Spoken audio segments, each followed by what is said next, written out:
people see, interestingly, technology crossover and AI as tools or instruments to achieve this sort of permanence and the full potentials of music. For you, do you see technology media as an extension of your instrument, of your body? Yeah, for me, technology like this is a tool. In the same way that a camera, when it first came about, wowed the world with this ability to take a perfect image of the thing in front of it.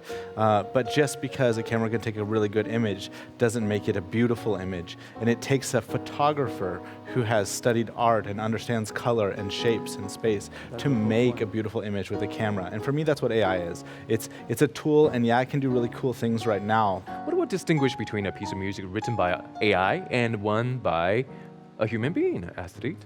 Beethoven himself said it's a lot of calculation in it. They know exactly what notes to hit. Sorry, I'm revealing the secret.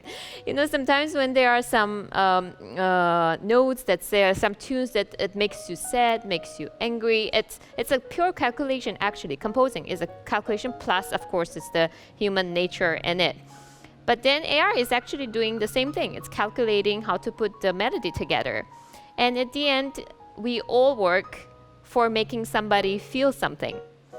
And if it's going to be AI doing it, but if they can put together something simple that will change an emotion in somebody simple, I don't disagree with that idea. So I think it both can work cooperatively together. AI can compose their own, human can compose together. They also can compose together, human and AI together. I think, yes, AI can create a lot of things like we're saying, but it's still a tool. For me, something that we can use to do things. Because first of all, the AI is a kind of accumulation of information of what people give to him. This is number one. I think we still have something that is really unique.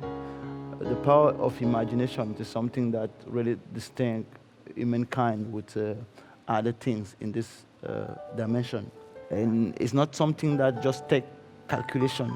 I mean, to play devil's advocate, I want to believe you so badly, and the other people who have expressed similar sentiments. But what is machine learning other than the Universal Archive in a way? I mean, what is ChatGPT doing? I mean, it has access to this huge body of the written word, which is the Universal Archive in a way, and it's learning maybe it's not so different than the way that a child would.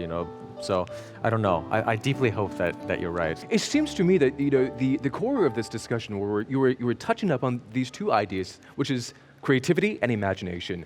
Now, are these determined by the extent to which humans can create and imagine? Is it in the way it distinguishes between human imagination and artificial intelligence imagination?